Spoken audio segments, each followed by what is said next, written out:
Bueno, ya vamos entrando todos otra vez.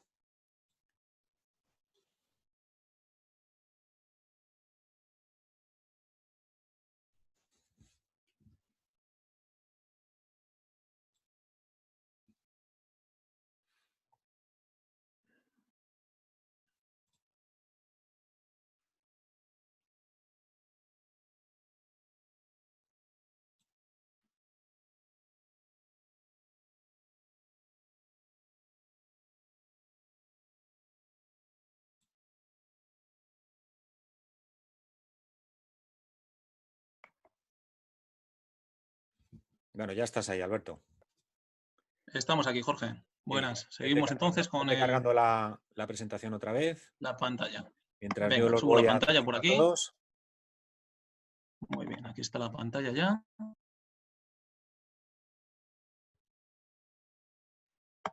Vale.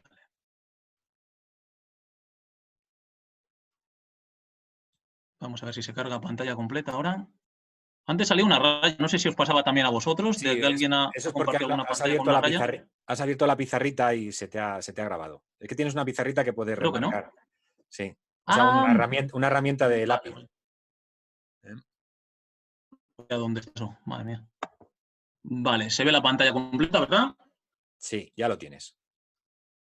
Venga, pues seguimos entonces. Bueno, pues es súper importante que cualquier persona que colabore con cualquier entidad tiene que estar profesionalmente con las opciones de contrato régimen general o contrato como autónomo.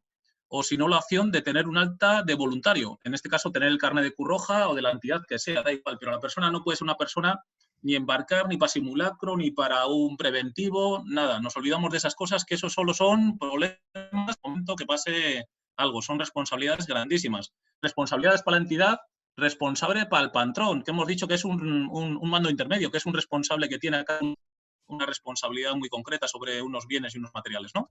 Bueno, tenemos que hacer información. ¿Y qué es la información? La información hemos dicho que es evaluar los riesgos. Los riesgos, si tienes una empresa que te lo lleve, te da una carpeta con todo esto, para que saques fotocopias y des una evaluación concreta con su evaluación de riesgos al patrón, al marinero, al rescatador, al socorrista, al administrativo, al comercial, al de mantenimiento, lo que quieras, a todo el mundo. Te sacan la evaluación de riesgos específica por persona. Y todo esto tiene que ser entregada y con acuse de recibo al trabajador también. Formación general, específica, concreta, con entrenamientos, con simulacros, con todas las cosas. En aula, pero también hay que salir fuera, hay que hacer entrenamientos que nos acomoden a situaciones reales. Hay que hacer simulacros, hay que hacer formación marítima básica y interesante. Si vas con el ISM, te incluye las revisiones específicas. Si vas con alta del mar, régimen del mar, te dan revisiones específicas y te dan formación específica. Tienes derecho a patrón en portuario, a formación marítima básica, a RORRO, a comunicaciones. Si vas por régimen general, la formación en esta línea te la tienes que buscar por otras vías, o de pago, o cursos bonificados, o cursos que salgan en las administraciones públicas regionales o estatales, o como sean, o si no, pues bueno, del bolsillo de cada uno, ¿no? Pero el ISM, en temas de formación y en temas de revisiones, tiene bastantes ventajas, ¿no? Entonces, una formación que sea súper específica a las tareas que se realizan y todo esto de equipos de protección. Equipos de protección hay dos tipos. Equipos de protección colectivos, lo que vale para todos. Ahí vemos una barandilla de un barco de rescate, de una salmamar o similar. La barandilla 1 metro o la barandilla entero es un equipo de protección colectiva. Un aro puede ser para una persona, para varias personas, pudiera ser un equipo de protección colectiva. Un chaleco es un equipo de protección individual, una mascarilla es un equipo de protección individual, un casco, un traje impermeable, unas botas, unos guantes, ¿no? Hay cosas que valen para una persona y otras cosas que valen para una sola persona. La ley de prevención prioriza la protección colectiva y exige que todas las cosas tengan protecciones colectivas, y cuando no tengan protecciones colectivas hay que tener equipos de protección individual. Claro, cuando no se puede, equipo de protección individual. Y en muchas cosas es exigible la protección colectiva más la protección individual. En nuestro caso, el que el barco tenga un hombre al agua es protección colectiva, ¿vale? Para todos los que vamos en el barco. El que tengamos un chaleco es un EPI. El que nos pongamos una mascarilla por el COVID o ante cualquier otra situación es un equipo de protección individual. adaptada, específica y individual, firmando el recibir para que la entidad lo guarde. Si pides otro, te tienen que dar otro, pero tú tienes que demostrar también que lo cuidas y haces bien las cosas, ¿no? Revisiones médicas. En caso de revisiones médicas, se puede ir por un régimen general de la Seguridad Social, que te lo hace el Servicio de Prevención Ajeno, con informe, apto, no apto, apto con limitaciones, y si vas por el ISM, pues te hacen de forma específica también, y si eres profesional, sí o sí obligatorio.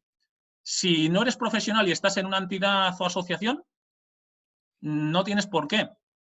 ¿Que sería muy recomendable? Totalmente de acuerdo, de esto hemos hablado ya. Estás obligado si te sacas el PER, estás obligado si tienes el carnet de conducir, si haces socorrista acuático. ¿Sería recomendable? Totalmente. ¿Sería exigible? Tal vez, pero legalmente, de momento, salvo ciertas funciones que vayas con un contrato específico, no es exigible en las revisiones médicas. Marcado CE. Marcado CE o solas, las cosas de mar, las cosas que vienen por aplicación de la Dirección General de la Marina Mercante, suelen venir con normativas solas, pero también muchas veces adicionalmente tienen el marcado CE. Que algo tenga el marcado CE quiere decir conformidad europea. Quiere decir que la Unión Europea, mediante técnicos competentes, evalúan y certifican que las cosas son adecuadas para lo que dicen estar hechas, ¿no? Una embarcación como el que utiliza un toro de carga en un almacén. Es un elemento de riesgo. Entonces, eso tiene que estar con un marcado de conformidad y tiene que tener un libro de instrucciones traducido al idioma. Marcado CE, libro de instrucciones y traducción al idioma de las cosas. Productos químicos. Los productos químicos, hemos dicho que entraban por 4 vías, tenemos los pictogramas, tenemos los riesgos y avanzamos un poco. ¿Qué responsabilidades tenemos? Esto es muy interesante. Que sepamos, ahora llegamos un poco aquí a los matices, a la kit de la cuestión, a lo delicado, ¿no? Sabiendo todas estas cosas que hemos visto ya de los riesgos, de las medidas preventivas, si fallamos alguna vez en algo, pues podemos entrar en responsabilidades o civiles o penales. Civil al final se materializa en una sanción económica, en una indemnización o reparar el daño. Y muchas de estas cosas al final van adicionalmente con el dinero que tiene que poner la aseguradora de una entidad. Pero cuidado, cuando eres sancionado por algo como persona, no van cargados contra los seguros de las entidades, van a ti como persona física que has cometido una negligencia. Cuidadito con esto, que puede ser muy dañino también, hay que tener mucho. Y ya los temas penales, estos son delicados a tope. Hay 2 cosas, culpa y dolo. Tú vas en la embarcación, no quieres que nadie se lesione, no quieres que nadie tenga un accidente mortal, pero lo tiene. Dolo es que tengas voluntad de matar a alguien. Tú vas con tu embarcación y pasas a alguien por la quilla queriendo, eso es dolo. La has querido asesinar. Tener culpa es que hayas hecho algo negligente y resulta que una persona tiene un daño físico o tiene un accidente mortal, ¿no? En ese caso, un patrón podría ser culpable. Simplemente, aunque no tenga la voluntad, ha cometido la negligencia deseada para cometer un homicidio, ¿vale? El homicidio es diferente al asesinato más o menos por estas cosas, ¿no? Un asesinato llevaría alevosía, precio, ensañamiento en otras cosas. O sea, te ensañas, te pagan por un dinero o tú buscas un dinero a cambio. Pero cuando es un homicidio simplemente va asociado a la culpa. Y todo esto se asocia a que lo que podemos tener es a veces accidentes, porque entiendo que nadie va a querer hacer algo a nivel de asesinato, con dolo, con voluntad de hacerlo y tal, ¿no? Pero algo muy frecuente que sí podemos tener es un homicidio por imprudencia. Incluso un homicidio por imprudencia grave. Regulado todo esto en el artículo 142 del Código Penal, que puede ir adicionalmente, además de tocarnos el bolsillo, con entre 1 y 4 años de prisión. Si no tienes antecedentes, todos sabéis que si no tienes antecedentes, si no tienes una sentencia en firme de más de 3 años, no cumples condena con entrada a prisión. Pero si tienes ya antecedentes, aunque sea una sentencia de pocos meses o de 1 año, sí entrarías.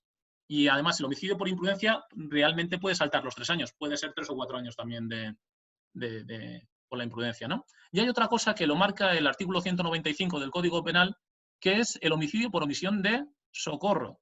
Cuidadito con esto. Hay muchas veces, podemos tener miedo. El miedo es atenuante. Podemos tener situaciones de miedo, pero que sepamos que nos pueden acusar por un homicidio por omisión de socorro. Tenemos derecho, por todo lo demás, a entrar ante un juzgado a explicarnos que nos da un miedo la zona porque hemos hecho formación, nos han explicado que tenemos que evaluar los riesgos, tal y que cual, pero que ante una denuncia puede ser que nos sentemos ante un juez y tengamos que explicar por qué no hemos hecho una misión de socorro entrando con la embarcación. Para evitar eso, siempre hacer cosas. Siempre, si no puedes entrar y está justificado no entrar, lanza aros, sal por tierra, actúa por tierra, haz algo que no te simas, haz llamadas, pide la salvamar, pide el helicóptero, quédate en la zona, lanzaré elementos que garanticen flotabilidad, pero no omitas para que no tengas problemas con omisión de socorro, ¿vale? Hay que tener mucho cuidado con el homicidio por imprudencia, de no ir por ahí a hacer lo que el otro día decíamos, el salto del socorrista, 25 a 30 nudos, que una persona se caiga, se lesione, tenga un esguince cervical, o se rompa una costilla, o tenga un neumotórax, se le complique, se golpe la cabeza y estemos acusados de un homicidio por imprudencia. Las cosas pasan, ¿eh? Y en el momento que pasa una situación de estas va a haber una denuncia de la persona, de un familiar de la víctima, y nos vemos en un homicidio por imprudencia. Y luego la omisión de socorro es más leve todo, si no tienes antecedentes, pero te van a buscar las cosquillas. Entonces, que sepamos que siempre tenemos que actuar y buscar una solución. Aparte de las condenas de privación de libertad, tenemos las inhabilitaciones. A una persona la pueden inhabilitar con retirada de titulaciones para el ejercicio de su actividad profesional. Un patrón portuario, un título que te acredite, no te dejan trabajar como patrón. Entonces, igual dices, bueno, me han condenado con tal cosa, pero te han puesto entre 3 o 6 años de inhabilitación. Esto es un problema para mucha gente que trabaja y que necesite licencias, carnet, titulaciones, como el que es camionero, taxista o el que es patrón de embarcaciones profesionales, etcétera, ¿no? Plan de emergencias y autoprotección.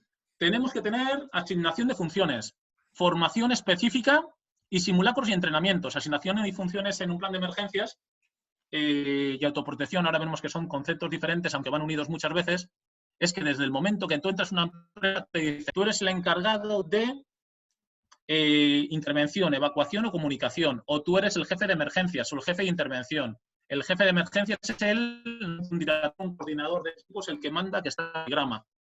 Un jefe de intervención suele ser una persona que suele ser un jefe de mantenimiento similar. Y luego tenemos 3 funciones intermedias básicas. Intervención, primera y segunda intervención, evacuación y comunicación. Las llamadas al 112, llamadas a otras personas de la entidad, megafonía. Y luego tenemos otra adicional, que nosotros la tenemos más o menos todos interiorizada, que es los primeros auxilios, porque al final nos dedicamos a esto, ¿no?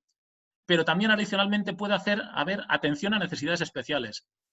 Cualquier entidad tiene que tener en cuenta que en sus instalaciones puede haber una persona con sordera, una persona con una discapacidad, con problemas de movilidad, en una silla de ruedas. En una embarcación puede pasar lo mismo, que tengamos una persona que tengamos que tener en cuenta que no es solo los primeros auxilios, que tenemos que atender una necesidad especial. Vale.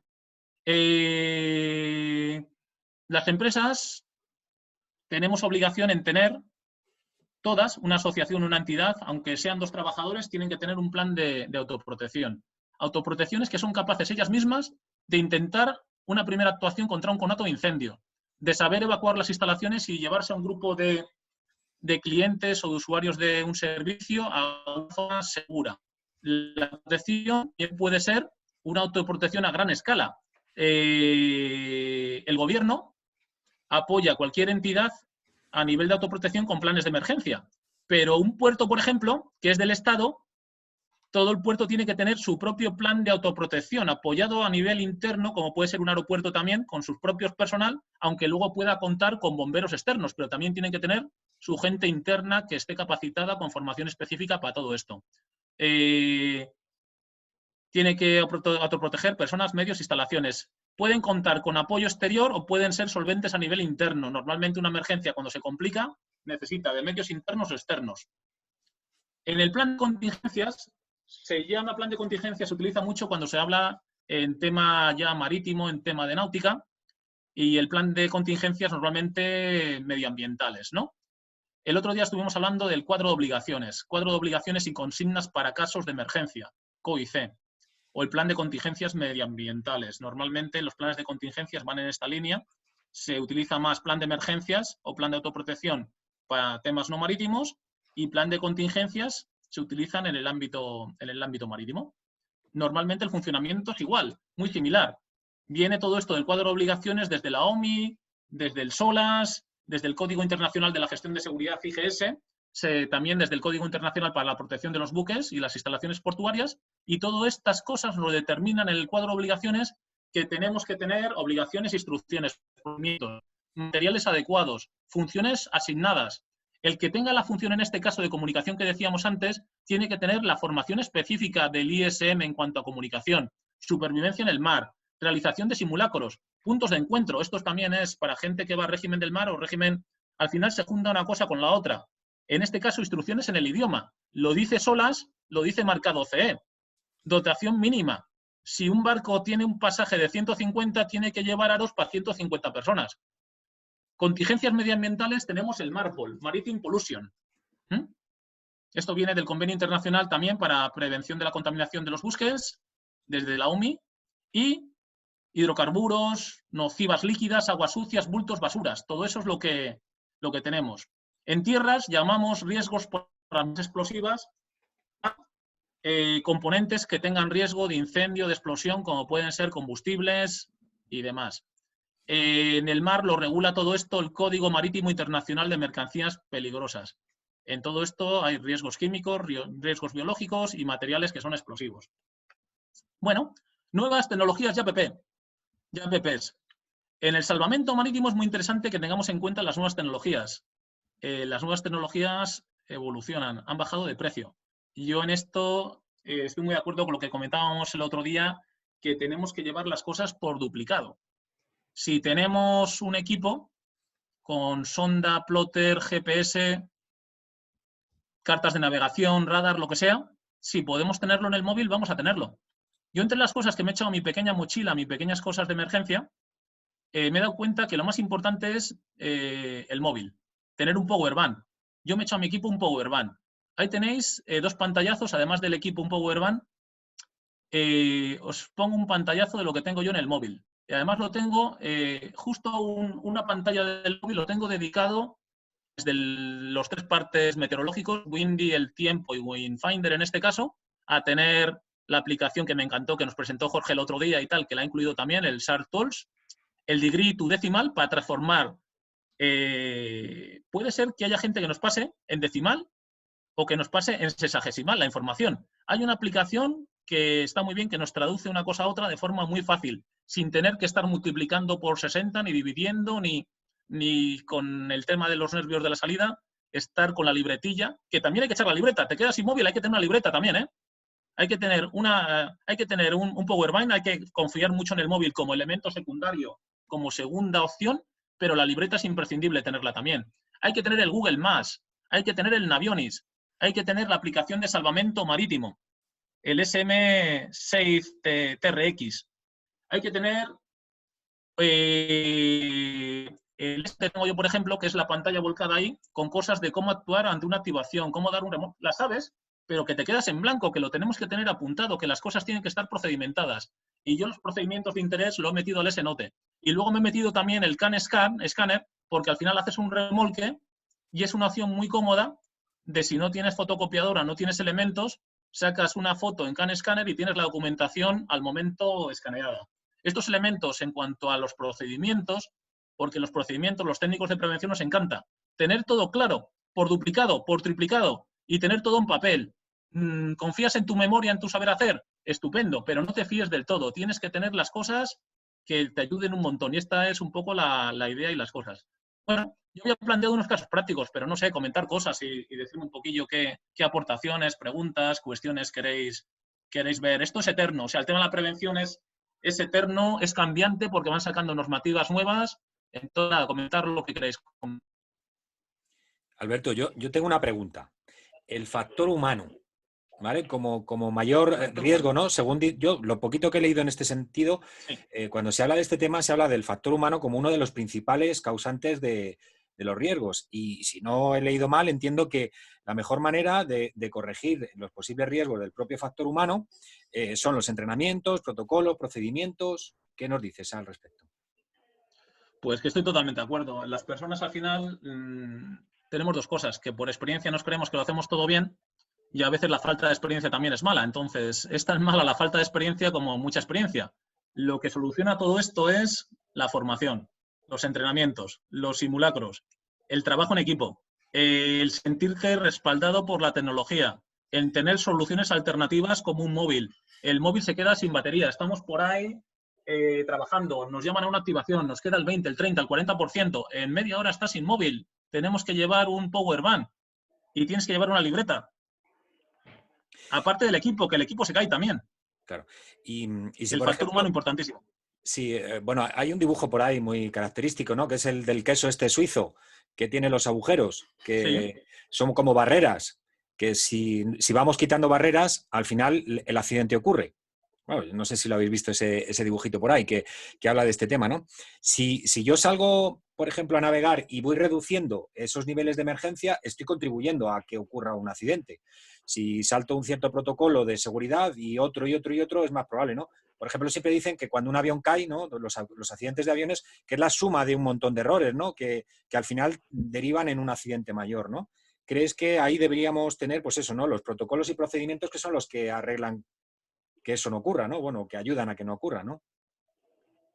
¿Qué opinas? totalmente. Los procedimientos ayudan muchísimo, los procedimientos tienen que estar entrenados y tienen que estar en papel. Yo creo en el papel. Creo en el papel o en el formato móvil, de tener todo un pantallazo con cosas que te ayuden. Y tienen que ser consensuados y tienen que ser puestos en común y tienen que ser trabajados y tienen que ser entrenados. El tema de la confianza es relativa, hay que tener mucho cuidado todo esto y al final el factor humano, como decías, es vital.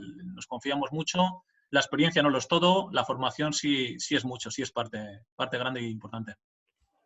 Pues nada, algún amigo, o sea, algún compañero que pueda decirnos alguna pregunta. A mí me parece que ha sido genial la exposición. Me ha gustado mucho, ¿vale? Lo que Gracias, pasa José es Luis, gracias. que yo tenía ahí creo que lo he entendido al final. Tú decías alta en la seguridad social y voluntario. No es que puedas darte de alta en la seguridad social como voluntario, sino que te refieres a que cualquier persona que participe haya firmado como que quiere ser voluntario de nuestra organización, ¿no? Tienen que ser una cosa o las dos cosas. O sea, yo si voy a coger la embarcación es porque soy voluntario. Otra persona que sea trabajador puede ser incluso las dos cosas. Puede ser trabajador, pero también va a ser voluntario, porque puede hacer tareas de voluntario. O sea, tú tienes que tener, por una parte, una alta en seguridad social, modelo RETA, trabajador autónomo, o tienes que tener el régimen general de la seguridad social. Y adicionalmente, puedes ser voluntario. Y cuando menos, siempre tiene que haber el alta, cuando menos como voluntario, independientemente de otras cosas. Si no, no embarquéis a nadie. Vale. Salvo que sea una persona rescatada, vamos. Entonces, está claro que sí. ¿Alguna pregunta más, chicos?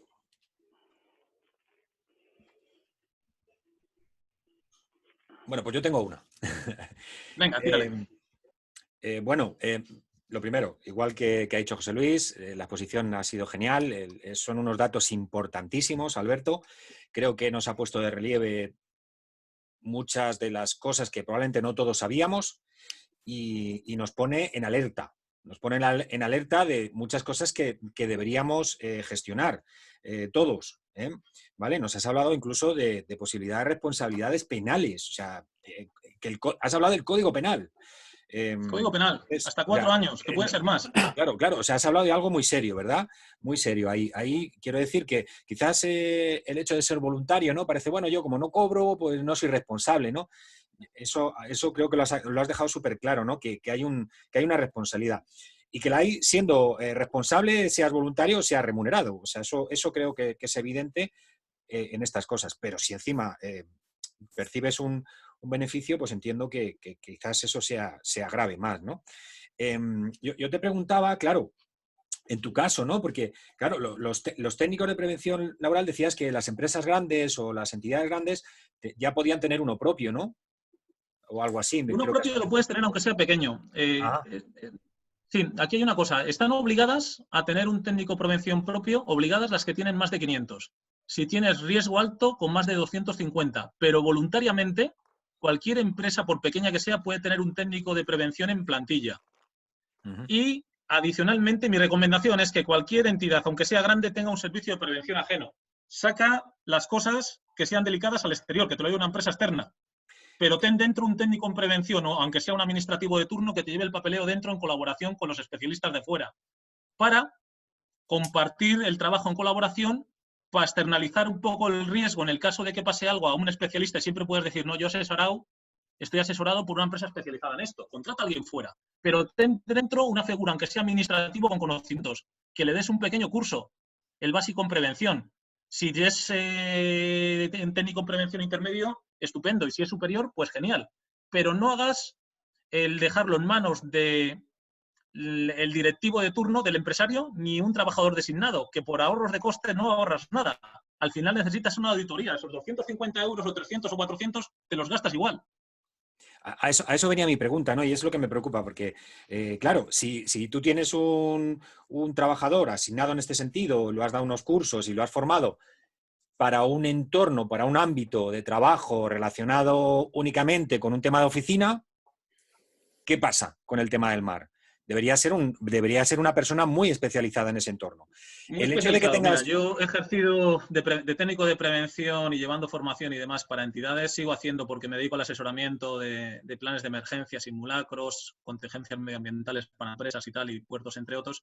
Lo peor que le puede pasar a un técnico en prevención es que su trabajo esté a caballo y lleve el régimen del mar por el medio, entre otras cosas, porque tienes una normativa y algo tan demoledor como Fomento y la Dirección General de Marina Mercante, que es tan dura o más que seguridad social y trabajo. Se te juntan dos palos que tienes dos cosas que llevar en cuenta. La formación por una parte, la prevención por otra, las revisiones médicas específicas. Es lo más complejo y tiene que ser técnicos en prevención súper especializados para tenerlo claro. Compre un aro. No, hombre, no vayas ahí a los chinos a comprar el del cisne, el de...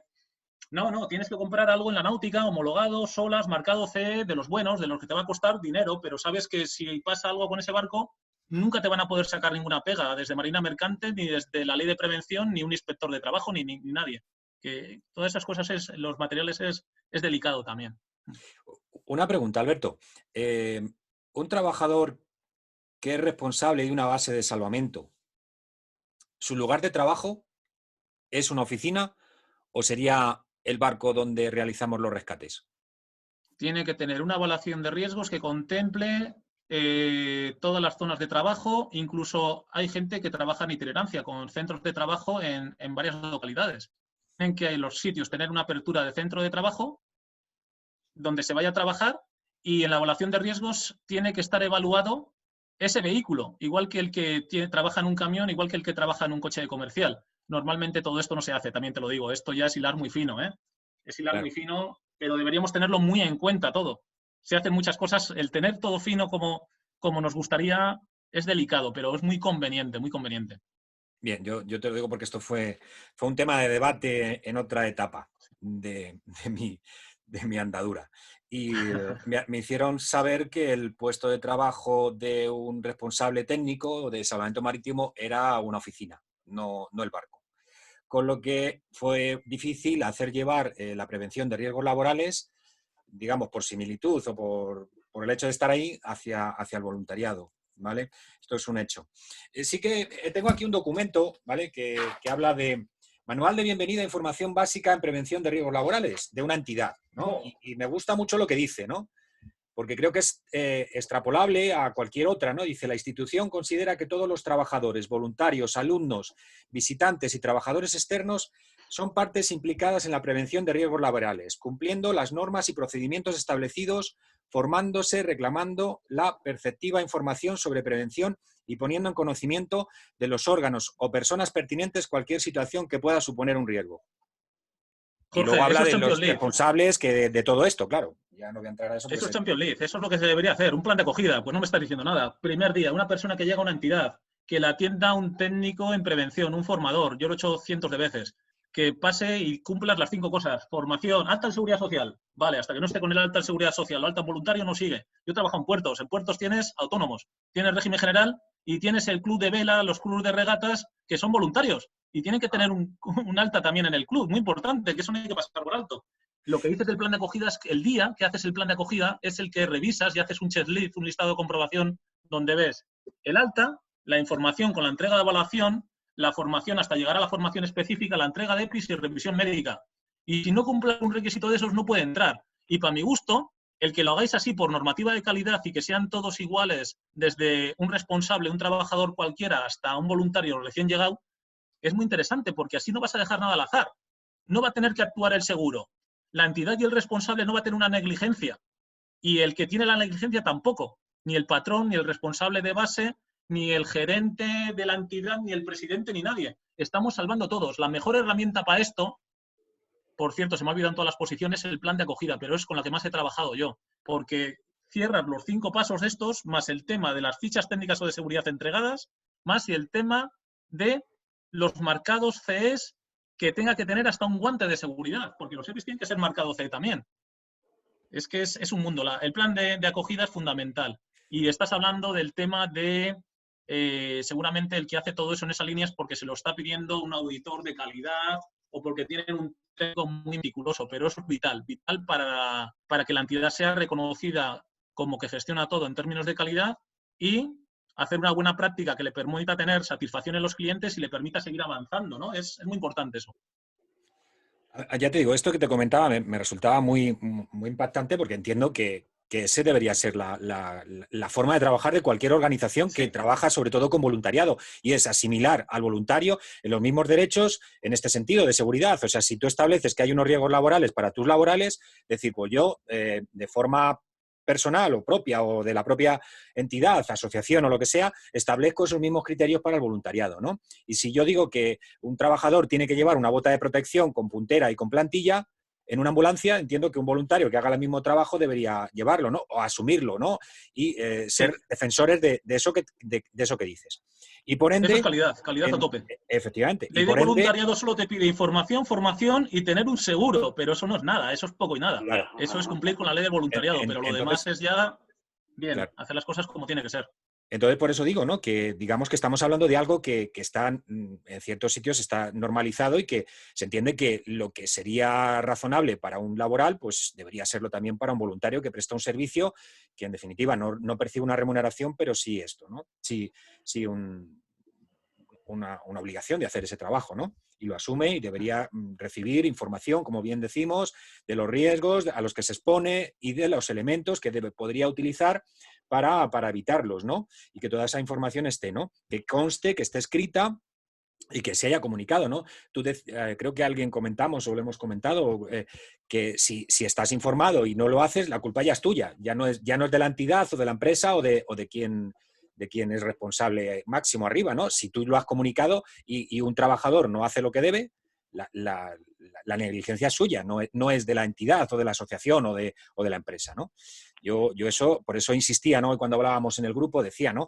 Que hubiera protocolos escritos, ¿no? Que se comunicara, ¿no? Hoy discutíamos mucho con el tema de si hay que lavar los trajes, si no hay que lavar los trajes después de usarlos con el tema del COVID, si hay que poner una mascarilla o no hay que ponerla, que todo eso esté escrito, ¿no? Y buscábamos la similitud con el caso de Sasemar, que vemos por las fotografías, estamos viendo que sí que han establecido el protocolo que utilizaban normalmente con la llegada de pateras, parece que ahora es como que lo han extendido a cualquier intervención, ¿no? Por las fotos que vemos, ¿no? Nos quedan 6 minutos, chicos. Preguntar. Yo no sé si os parece tan interesante el tema como para que volvamos a hacer un tercer tiempo y sin llegar a los penaltis, ¿eh? Sería simplemente una prórroga posterior, ¿eh? No sé, si alguien se anima, yo abro el tercer tiempo, ¿eh? Venga, Alberto, preguntas, rápido, tenemos 5 minutos. Una pregunta. Buenas, Antonio, Alberto, lo primero, felicitarte, no esperaba menos, una ponencia excepcional. Como voluntario, gracias, me preocupa Antonio, una cosa. Hay una activación y tengo que ir a la base. Si me ocurre algo en el trayecto, ¿qué pasa? Y luego no me pasa nada, pero llego a la embarcación y salgo. Y durante la intervención me pasa cualquier accidente, bien sacando una persona o durante el remolque, parte del remolque o por que la embarcación ya tiene una edad y sufro alguna lesión. ¿Eso cómo me afecta a mí si yo tengo que ir al día siguiente al trabajo? ¿O quién se va a hacer cargo de mi recuperación? ¿La seguridad social? ¿Una mutua? ¿Cómo va eso? Bien, pues mira, como ha sido una situación, el caso que me planteas, es un tema de voluntario. Si sería profesional, sería un accidente en itinere en el momento que coge el coche. En el momento que coge el barco sería un accidente que técnicamente se llama en misión o en desplazamiento. Si es en el coche o es en el barco, igualmente es accidente. Si vas como voluntario, la entidad tiene que tener un seguro de responsabilidad que te va a pagar unos gastos de asistencia mediante una mutualidad, mediante una clínica, mediante un servicio sanitario que te dé una asistencia mediante tratamiento y posterior rehabilitación. Y los seguros de responsabilidad, incluso si te quedan algunos daños, algunas secuelas, siempre van a poner a tu disposición unas contraprestaciones, unas indemnizaciones que se llama, ¿no? En el caso de cómo te afecta a tu posterior trabajo, estarías en baja.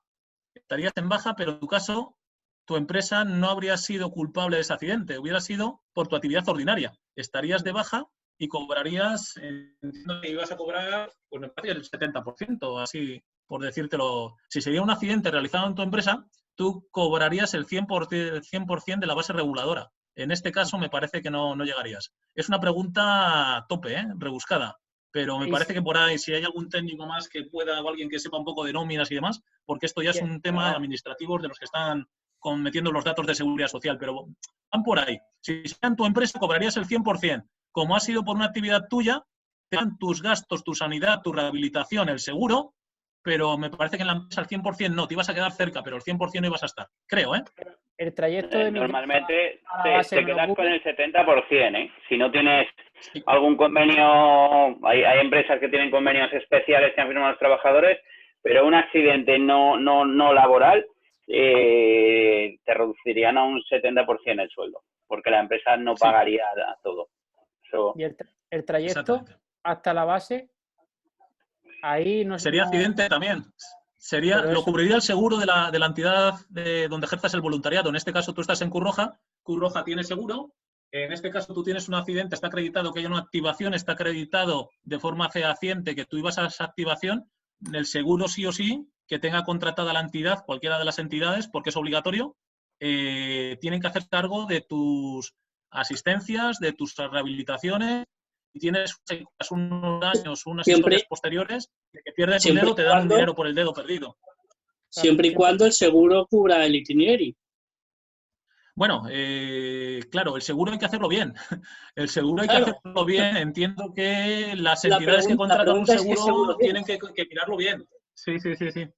Yo me dedico a la formación, a la administración pública como para empresas y tal. Yo los seguros que tengo por formación no es mi cobertura también, sino incluso los alumnos en itinere.